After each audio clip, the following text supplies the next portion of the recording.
Good morning, dear students. Today we are going to study about the biasing of a semiconductor. So first we know that what is meant by PN junction. So PN junction is nothing but when a P-type material is combined with N-type material, then that system is said to be semiconductor diode. ಹೌದಲ್ವಾ? So semiconductor ಡಯೋಡನ್ನಕ್ಕೆ ಏನು ಮಾಡ್ತೀವಿ, we are placing two metallic support for connection. So first let us understand what is mind by this biasing. So biasing ಅಂತ ಹೇಳಿದರೆ when the P N junction diode is connected to a battery. So ಇಲ್ಲಿ ತೋರಿಸ್ತಾ ಇದ್ದೀವಿ P type semiconductor, N type semiconductor. When they are connected, they will form ಏನಾಗುತ್ತೆ, P N junction ಅನ್ಗೆ form ಆಗುತ್ತೆ. ಈ P N ಜಂಕ್ಷನಿಗೆ ನಾವೇನು ಮಾಡ್ತಿದ್ದೀವಿ, we are connecting it for a external source that is battery. So ಬ್ಯಾಟ್ರಿನ connect ಮಾಡಿದ ತಕ್ಷಣ ಏನಾಯಿತು, ಈ ಪ್ರೊಸೆಸನ್ನು ಏನು ಕರಿತೀವಿ ನಾವು, ಬಯಾಸಿಂಗ್ ಅಂತ ಕರಿತೇವೆ. When the semiconductor P N junction diode is connected to battery, then that process is called as, ಅದನ್ನು ನಾವು ಬಯಾಸಿಂಗ್ ಅಂತ ಕರಿತೇವೆ. In biasing there are two types of biasing, forward biasing and the reverse biasing. ಬಯಾಸಿಂಗಲ್ಲಿ ಎರಡು types ಇದೆ, forward biasing and the reverse biasing. ಹಾಗಾದರೆ what is mean by this forward bias? So forward bias ಅಂತ ಹೇಳಿದರೆ positive terminal of the battery is connected to P side. So P ಸೈಡ್ಗೆ connect ಮಾಡಬೇಕು, and the negative terminal is connected to N side. Then this type of system is called as forward biasing of a semiconductor diode ಅಂತ ಕರಿತೇವೆ. Okay, ಗೊತ್ತಾಯ್ತಾ? When the positive terminal of the battery is connected to P side and the negative terminal is connected to N side, then this biasing is called as, ಅದನ್ನು ನಾವೇನು ಮಾಡ್ತೇವೆ, forward biasing ಅಂತ ಕರಿತೇವೆ. Okay, then what is mean by this reverse bias? So reverse bias ಅಂತ ಹೇಳಿದ್ರೆ ಈ ಫಾರ್ವರ್ಡಿಗೆ ಏನು ಮಾಡಬೇಕು, ನಾವು ರಿವರ್ಸಲ್ಲಿ ಅದನ್ನು ಕನೆಕ್ಷನ್ ಕೊಡಬೇಕು. See here this negative terminal of the battery ನೆಗೆಟಿವ್ನ ಏನು ಮಾಡಿದ್ದೀವಿ, it is connected to P side and the positive connected to N side. ಓಕೆನಾ? ಪಾಸಿಟಿವ್ನ ಏನು ಮಾಡಿದ್ದೀವಿ, ಎನ್ ಸೈಡಿಗೆ ಕನೆಕ್ಟ್ ಮಾಡಿದ್ದೀವಿ, ನೆಗೆಟಿವನ್ನು ಏನು ಮಾಡಿದ್ದೀವಿ, ಪಿ ಸೈಡಿಗೆ ನಾವು ಕನೆಕ್ಟ್ ಮಾಡಿದ್ದೀವಿ. This type of biasing is called as, ಅದನ್ನು ನಾವು ರಿವರ್ಸ್ ಬಯಾಸಿಂಗ್ ಅಂತ ಕರಿತೇವೆ. Okay, positive terminal of the battery is connected to N side and the negative terminal is connected to P side, then this type of biasing is called as, ಅದನ್ನು ನಾವು reverse bias ಅಂತ ಕರಿತೇವೆ.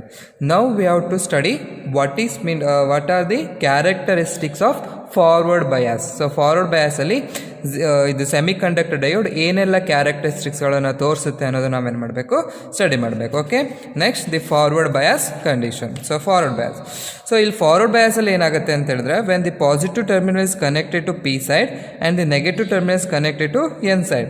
So positive terminal ಅಂತ ಹೇಳಿದ್ರೆ that is P ಸೈಡಲ್ಲಿ ಏನಿರುತ್ತೆ, they contain the holes are the majority charge carriers, and here N ಅಲ್ಲಿ ಏನಾಗಿರುತ್ತೆ, there are nothing but the electrons are the majority charge carriers. As the holes are positive, ಇದು ನನಗೆ holes ನನಗೆ positive ಇರುತ್ತೆ, and electrons are the negatively charge. ಹೌದಾ? This positive they must repel. So repel ಆಯಿತು ಅಂತ ಹೇಳಿದ್ರೆ ಈ holes ಏನಾಗ್ತದೆ, they will move towards this depletion region. ಈ ರೀಜನ್ ಏನು ಕರಿತೀವಿ, ಡಿಪ್ಲೀಷನ್ ರೀಜನ್ ಅಂತ ಕರಿತೀನಿ. The region is created due to immobile ions. So immobile ions ಅಂತ ಹೇಳಿದ್ರೆ ಪಾಸಿಟಿವ್ ನೆಗೆಟಿವ್ ಅಯಾನ್ಸ್ಗಳು ದೇ ಆರ್ ಫಿಕ್ಸ್ಡ್. ಆ ರೀಜನ್ ಏನು ಕರಿತೀವಿ, this region is called as, ಅದನ್ನು ನಾವು ಡಿಪ್ಲೀಷನ್ ರೀಜನ್ ಅಂತ ಕರಿತೇವೆ.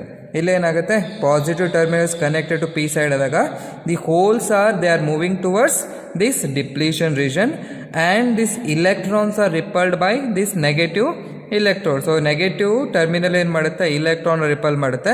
ಸೊ ಅವೇನಾಗುತ್ತೆ, they are moving towards this direction. ಈಗ ಎರಡು ಡೈರೆಕ್ಷನ್ ಹೋಗ್ತಾ ಇದೆ ಅಂದರೆ ರೀಜನ್ ಏನಾಗಬೇಕು, ಡಿಕ್ರೀಸ್ ಆಗಬೇಕಾ? ಸೊ ದಿಸ್ ರೀಜನ್ ಡಿಕ್ರೀಸಸ್ ಅಂದರೆ ಡಿಪ್ಲೀಷನ್ ರೀಜನ್ ಏನಾಗುತ್ತೆ, ನನಗೆ ಡಿಕ್ರೀಸ್ ಆಗುತ್ತೆ, ಆ್ಯಂಡ್ ಹೆನ್ಸ್ ಇವು ಇಲೆಕ್ಟ್ರಾನ್ ಮತ್ತು ಹೋಲ್ಸ್ಗಳು ಮೂಮೆಂಟ್ ಆಗ್ತಿರೋದ್ರಿಂದ ದಿ ಕರೆಂಟ್ ಅನ್ನೋದು ಏನಾಗುತ್ತೆ, ನನಗೆ ಪ್ರೊಡ್ಯೂಸ್ ಆಗುತ್ತೆ. ಓಕೆ, ಗೊತ್ತಾಯ್ತಾ?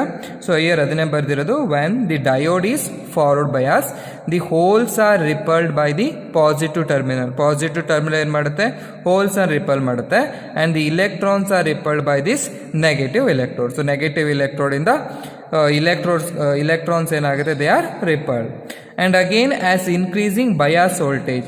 So bias voltage andre enu?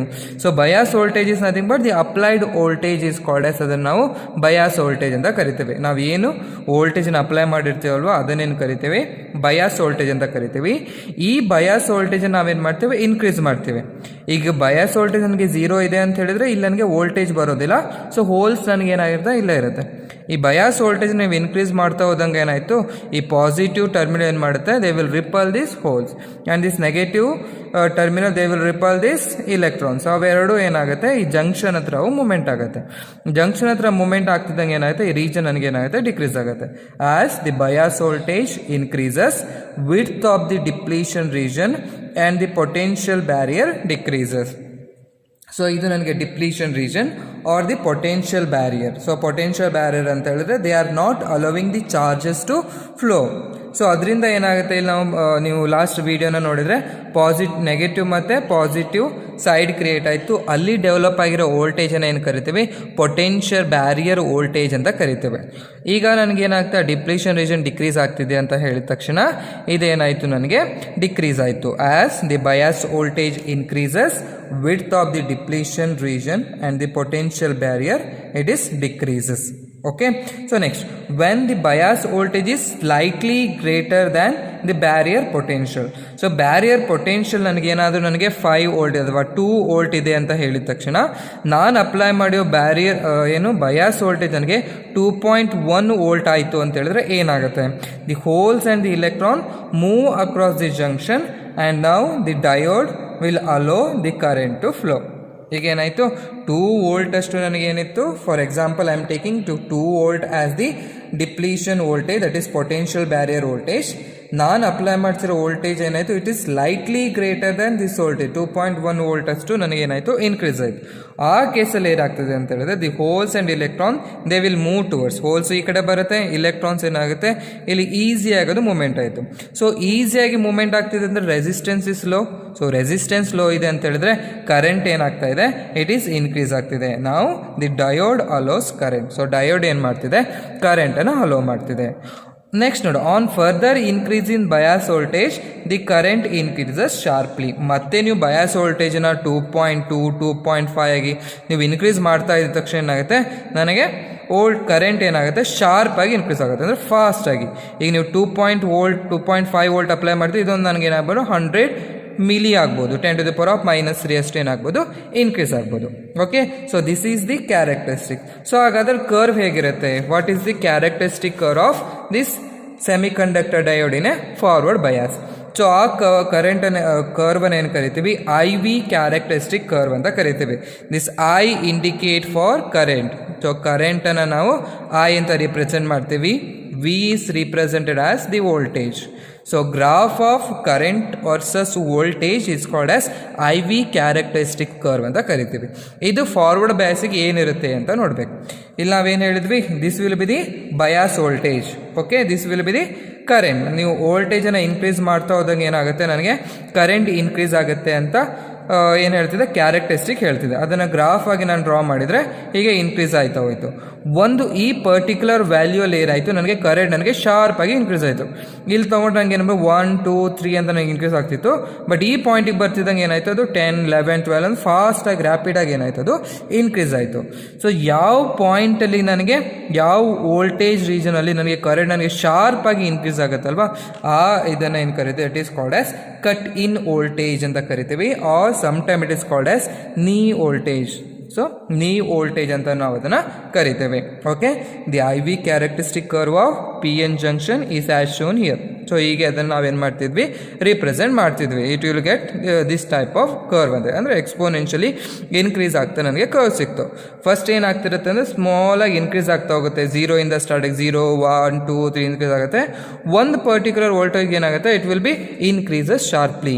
That particular voltage is called as ಅನ್ನ ಕಟ್ ಇನ್ ವೋಲ್ಟೇಜ್ ಅಂತ ಕರಿತೇವೆ. So definition of cut in voltage: cut in voltage is the forward bias voltage at which the current through the diode start to increase rapidly with the small increase in forward bias voltage. So forward bias voltage ಒಳಗೆ ಏನು ಮಾಡ್ತೀವಿ, ನನಗೆ sharp ಆಗಿ ನನಗೆ increase ಆಗುತ್ತೆ. That voltage ಅನ್ನು ಏನು ಕರೀತೀವಿ, it is called as cut in voltage or knee voltage ಅಂತ ನಾವು ಅದನ್ನು ಕರಿತೀವಿ. In practical you are going to find out this cut in voltage or the knee voltage. ಇದನ್ನು ಫೈಂಡ್ ಔಟ್ ಮಾಡೋದಕ್ಕೆ ಇದೆ ನಿಮಗೆ ಸೆಮಿ ಕಂಡಕ್ಟರ್ ಡಯೋಡಿನೇ ಫಾರ್ವರ್ಡ್ ಬಯಾಸ್ ಅಂತ ಕರಿತೇವೆ. ಆ್ಯಸ್ ನನಗೆ ಇದು ರೀಜನ್ ನಾನು ಸ್ಲೋಪನ್ನು ತೊಗೊಂಡ್ರೆ ಶಾರ್ಪಾಗಿ ಇನ್ಕ್ರೀಸ್ ಆಗ್ತದೆ, ಇದನ್ನು ಸ್ಲೋಪನ್ನು ತೊಗೊಂಡು ನಾನು ಏನು ಮಾಡಬೇಕು, ಒಂದು ಟ್ರಯಾಂಗಲ್ನ ಡ್ರಾ ಮಾಡಬೇಕು. ಸೊ ಈ ಲೆಂತ್ ಏನಾಯಿತು, ದಿಸ್ ಲೆಂತ್ನ ಎಕ್ಸ್ಟೆಂಡ್ ಮಾಡಿದರೆ so this is equal to delta I ಅಂತ ಆಯಿತು. ಇದನ್ನು ನಾನು ಇನ್ಕ್ರೀಸ್ ಮಾಡಿದರೆ ಏನಾಯಿತು, it will be delta V ಅಂತ ಆಯಿತು. ಇವೆರಡನ್ನ ನಾನು ರೇಷಿಯೋ ತೊಗೊಂಡ್ರೆ delta V divide by delta I ಅಂತ ತೊಗೊಂಡ್ರೆ ಇದು ಯಾವುದಕ್ಕೆ ಈಕ್ವಲ್ ಆಗಿದೆ ಅಂತ ಹೇಳಿದ್ರೆ ರೆಸಿಸ್ಟೆನ್ಸ್ ಅಂತೇಳಿ. ಎಷ್ಟು ರೆಸಿಸ್ಟೆನ್ಸ್ ಇದೆ ಅನ್ನೋ ಕ್ಯಾಲ್ಕುಲೇಟ್ ಮಾಡೋದಕ್ಕೆ ಏನು ಮಾಡ್ತೀವಿ, so we are going to use R F is equal to delta V divide by delta I ಅಂತ ಕರಿತೀವಿ. Where this delta V is small increase in voltage, bias voltage, and delta I is the small increase in current. So ಎಷ್ಟು current increase ಆಗಿದೆ, ಎಷ್ಟು ವೋಲ್ಟೇಜಿಗೆ ಅನ್ನೋದನ್ನ ratio ತಗೊಂಡ್ರೆ this will be the forward bias resistance ಅಂತ ಕರಿತೇವೆ. Okay, forward bias resistance can be calculated as R F is equal to delta V divide by delta I. So this is about this forward bias condition. Okay, thank you.